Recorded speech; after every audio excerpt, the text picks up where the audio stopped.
जय श्री सद्गुरुदेवाय नमः। जय श्री गणपति देवाय नमः। ओम नमो भगवते वासुदेवाय नमः। श्रीमद्भागवत महापुराण महामाते 5वां अध्याय। धुंधकारी को प्रेत योनि की प्राप्ति और उससे उद्धार। सूत जी कहते हैं, शौनक जी, पिता के वन चले जाने पर एक दिन धुंधकारी ने अपनी माता को बहुत पीटा और कहा, बता धन कहाँ रखा है, नहीं तो अभी तेरी लुहाठी यानी जलती लकड़ी से खबर लूँगा। उसकी इस धमकी से डरकर और पुत्र के उपद्रवों से दुखी होकर वह रात्रि के समय कुएं में जा गिरी और इसी से उसकी मृत्यु हो गई। योगनिष्ठ गोकर्ण जी तीर्थ यात्रा के लिए निकल गए। उन्हें इन घटनाओं से कोई सुख या दुख नहीं होता था, क्योंकि उनका ना कोई मित्र था ना शत्रु। धुंधकारी 5 वेश्याओं के साथ घर में रहने लगा। उनके लिए भोग सामग्री जुटाने की चिंता ने उसकी बुद्धि नष्ट कर दी थी और वह नाना प्रकार के अत्यंत क्रूर कर्म करने लगा। एक दिन उन कुलटाओं ने उससे बहुत से गहने मांगे। वह तो काम से अंधा हो रहा था। मौत की उसे कभी याद ही नहीं आती थी। बस उन्हें जुटाने के लिए वह घर से निकल पड़ा। वह जहाँ तहाँ से बहुत सा धन चुरा कर घर लौट आया और उन्हें कुछ सुंदर वस्त्र और आभूषण लाकर दिए। चोरी का बहुत माल देखकर रात्रि के समय स्त्रियों ने विचार किया कि यह नित्य ही चोरी करता है, इसीलिए इसे किसी दिन अवश्य राजा पकड़ लेगा। राजा यह सारा धन छीनकर इसे निश्चय ही प्राणदंड देगा। जब एक दिन इसे मरना ही है, तब हम ही धन की रक्षा के लिए गुप्त रूप से इसको क्यों ना मार डालें। इसे मारकर हम इसका मालमत्ता लेकर जहाँ कहीं जाएंगी। ऐसे निश्चय करके उन्होंने सोए हुए धुंधकारी को रस्सियों से कस दिया और उसके गले में फांसी लगाकर उसे मारने का प्रयत्न किया। इससे जब वह जल्दी ना मरा तो उन्हें बहुत चिंता हुई। तब उन्होंने उसके मुख पर बहुत से दहकते अंगारे डाले।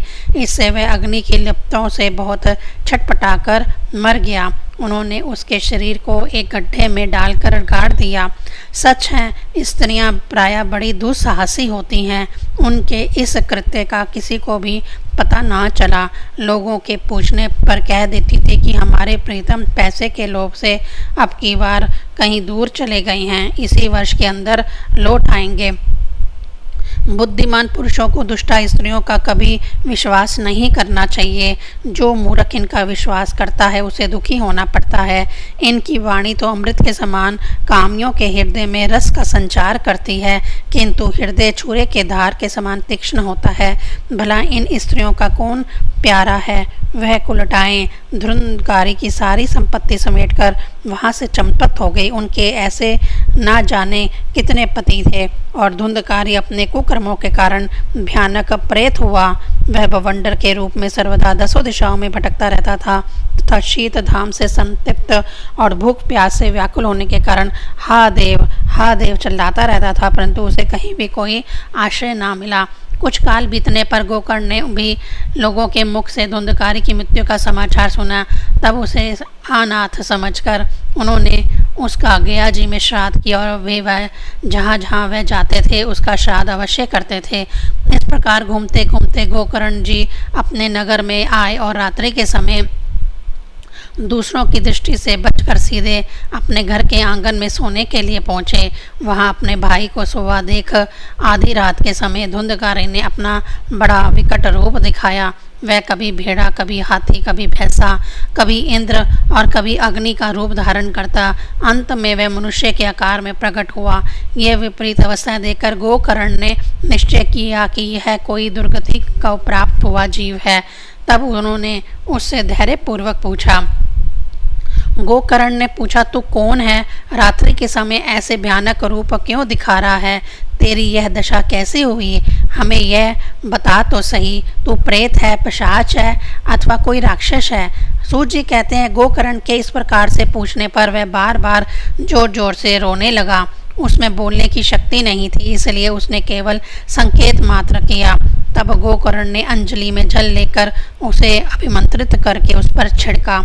इससे उसके पापों का कुछ शमन हुआ और वह इस प्रकार कहने लगा, प्रेत बोला, मैं तुम्हारा भाई हूँ, मेरा नाम है धुंधकारी। मैंने अपने ही दोष से अपना ब्राह्मण तत्व नष्ट कर दिया है। मेरे कुकर्मों की गिनती नहीं की जा सकती। मैं तो महान अज्ञान में चक्कर काट रहा था। इसी से मैंने लोगों की बड़ी हिंसा की। अंत में उल्टा स्त्रियों ने मुझे तड़पा तड़पा कर मार डाला। इसी से अब प्रेत योनि में पड़कर यह दुर्दशा भोग रहा हूँ। अब देववश कर्म फल का उदय होने से मैं केवल वायु भक्षण करके जी रहा हूँ। भाई, तुम दया के समुंदर हो, अब किसी प्रकार जल्दी ही मुझे इस योनि से छुड़ाओ। गोकर्ण ने धुंधकारी की सारी बातें सुनी और तब उससे बोले। गोकर्ण ने कहा, भाई, मुझे इस बात का बड़ा आश्चर्य है। मैंने तुम्हारे लिए विधि पूर्वक गया जी में पिंडदान किया, फिर भी तुम प्रेत योनि से मुक्त कैसे नहीं हुए?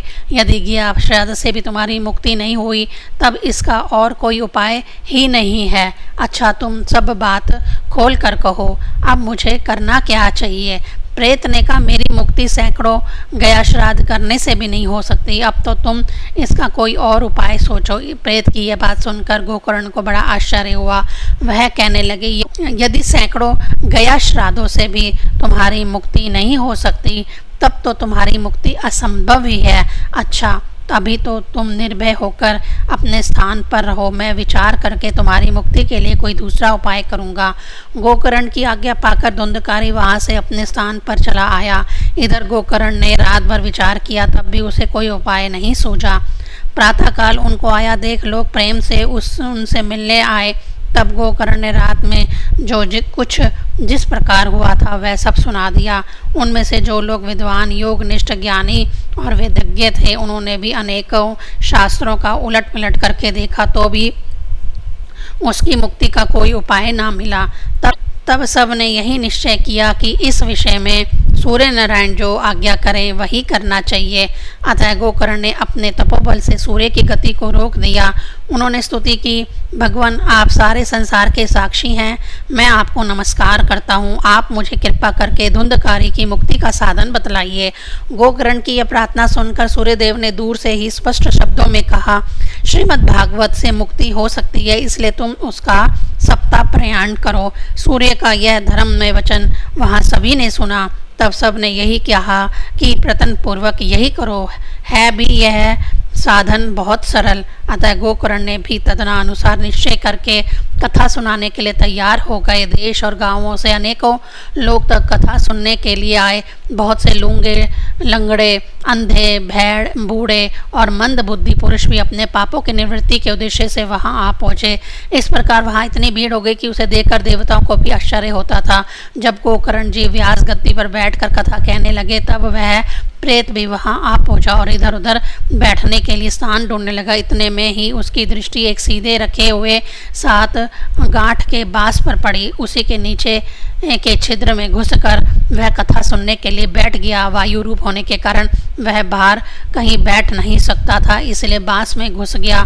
गोकर्ण जी ने एक वैष्णव ब्राह्मण को मुख्य श्रोता बनाया और प्रथम स्कंद से ही स्पष्ट स्वर में कथा सुनानी आरंभ कर दी। सायंकाल में जब कथा को विश्राम दिया गया, तब एक बहुत बड़ी विचित्र बात हुई। वहां सभासदों के देखते देखते उस बांस की एक गांठ तड़ तड़ शब्द करती हुई फट गई। इस प्रकार दूसरे दिन सायंकाल में दूसरी गांठ फटी और तीसरे दिन उसी समय तीसरी। इस प्रकार 7 दिनों में 7 गांठों को फोड़कर धुंधकारी 12 स्कंदों के सुनने से पवित्र होकर प्रेत योनि से मुक्त हो गया और दिव्य रूप धारण करके सबके सामने प्रकट हुआ।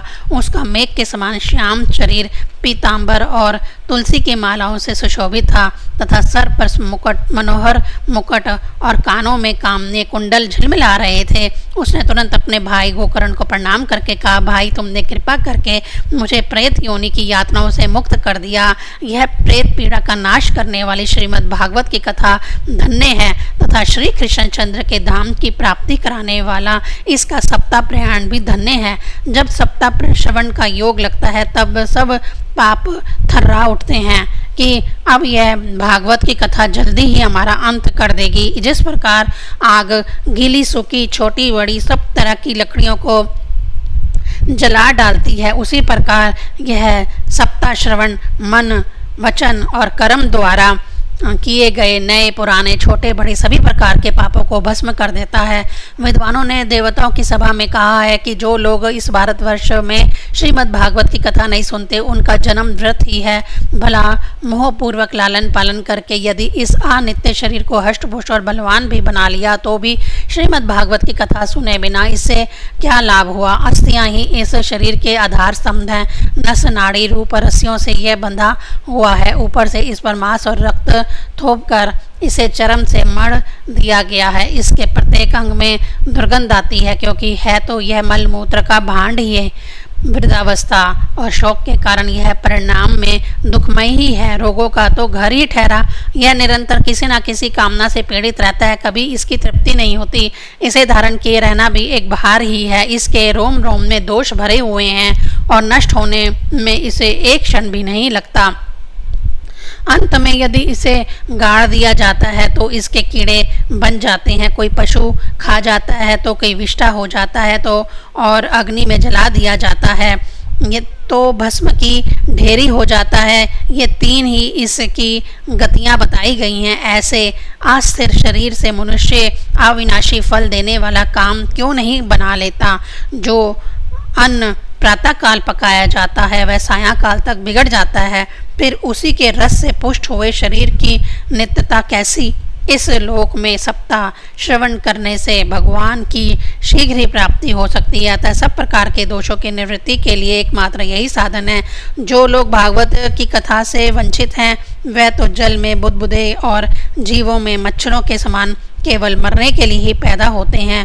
भला जिसके प्रभाव से जड़ और सूखे हुए बांस की गांठें फट सकती हैं, उस भागवत कथा का श्रवण करने से चित्त की गांठों का खुल जाना कौन बड़ी बात है।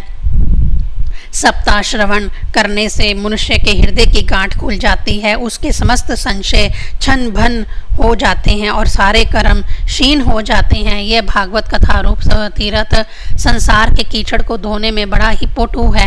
विद्वानों का कथन है कि जब यह हृदय में स्थित हो जाता है तब मनुष्य की मुक्ति निश्चित ही समझनी चाहिए। जिस प्रकार धुंधकारी ने यह सब बातें कह रहा था, जिसके लिए वैकुंठवासी पार्षदों के सहित एक विमान उतरा, उससे सब और मंडलाकार प्रकाश फैल रहा था। सब लोगों के सामने ही धुंधकारी उस विमान पर चढ़ गया। तब उस विमान पर आए हुए पार्षदों को देखकर उसने गोकर्ण ने यह बात कही। गोकर्ण ने पूछा, भगवान के प्रिय पार्षदों, यहाँ तो हमारे अनेकों शुद्ध हृदय श्रोतागण हैं। उन सब के लिए आप लोग एक साथ बहुत से विमान क्यों नहीं लाए। हम देखते हैं कि यहाँ सभी ने समान रूप से कथा सुनी है, फिर फल में इस प्रकार का भेद क्यों हुआ, यह बतलाइए। भगवान के सेवकों ने कहा, हे मानद, इस फल भेद का कारण इनके श्रवण का भेद ही है। यह ठीक है कि श्रवण तो सब ने समान रूप से ही किया है, किंतु इसके जैसा मनन नहीं किया। इसी से एक साथ भजन करने पर भी उसके फल में भेद रहा। इस प्रेत ने 7 दिनों तक निराहार रहकर श्रवण किया था तथा सुने हुए विषय का स्थिर चित्त से यह खूब मनन करता रहा था। जो ज्ञान दृढ़ नहीं होता वह व्यर्थ हो जाता है। इसी प्रकार ध्यान ना देने से, श्रवण का संदेह से, मंत्र का और चित्त के इधर उधर भटकने रहने से जप का भी कोई फल नहीं होता। वैष्णवहीन देश, आप पात्र को कराया हुआ श्राद्ध का भोजन, आश्रोत्रिय को दिया हुआ दान एवं आचारहीन कुल, इन सब का नाश हो जाता है। गुरु वचनों में विश्वास, दीनता का भाव, मन के दोषों पर विजय और कथा में चित्त की एकाग्रता इत्यादि नियमों का यदि पालन किया जाए तो श्रवण का यथार्थ फल मिलता है। यदि ये श्रोता फिर से श्रीमद् भागवत की कथा सुने तो निश्चय ही सबको वैकुंठ की प्राप्ति होगी। और गोकर्ण जी, आपको तो भगवान स्वयं आकर गोलोक धाम में ले जाएंगे। यूं कहकर वे सब पार्षद हरि कीर्तन करते वैकुंठ लोक को चले गए। श्रावण मास में गोकर्ण जी ने फिर उसी प्रकार सप्ताह क्रम से कथा कही और उन श्रोताओं ने उसे फिर सुना।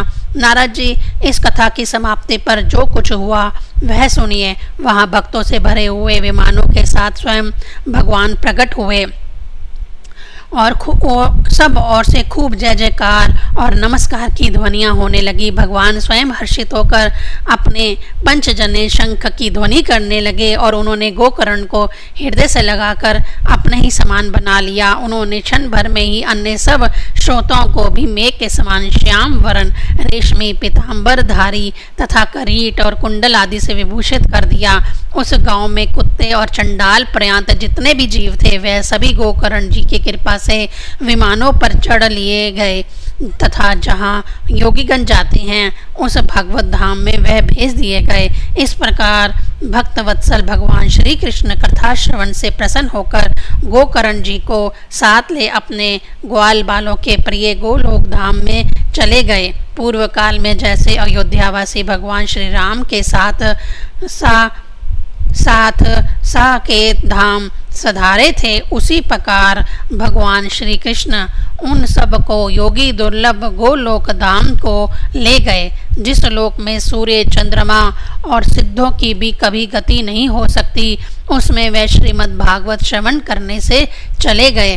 नारद जी सप्ताह यज्ञ के द्वारा कथा श्रवण करने से जैसा उज्जवल फल संचित होता है उसके विषय में हम आपसे क्या कहें। अजी जिन्होंने अपने कर्णपुट से गोकर्ण जी की कथा के एक अक्षर का भी पान किया था वे फिर माता के गर्भ में नहीं आए। जिस गति को लोग वायु, जल या पत्ते खाकर शरीर सुखाने से, बहुत काल तक घोर तपस्या करने से और योगाभ्यास से भी नहीं पा सकते, उसे वे सप्ताह श्रवण से सहज में ही प्राप्त कर लेते हैं। इस परम पवित्र इतिहास का पाठ चित्रकूट पर विराजमान मुनीश्वर शांडिल्य भी ब्रह्मानंद में मग्न होकर करते रहते हैं। यह कथा बड़ी ही पवित्र है। एक बार के श्रवण से ही समस्त पाप राशि को भस्म कर देती है। यदि इसका श्राद्ध के समय पाठ किया जाए तो इससे पितृगण को बड़ी तृप्ति होती है और नित्य पाठ करने से मोक्ष की प्राप्ति होती है। 5वां अध्याय संपूर्ण। ओम नमो भगवते वासुदेवाय नमः।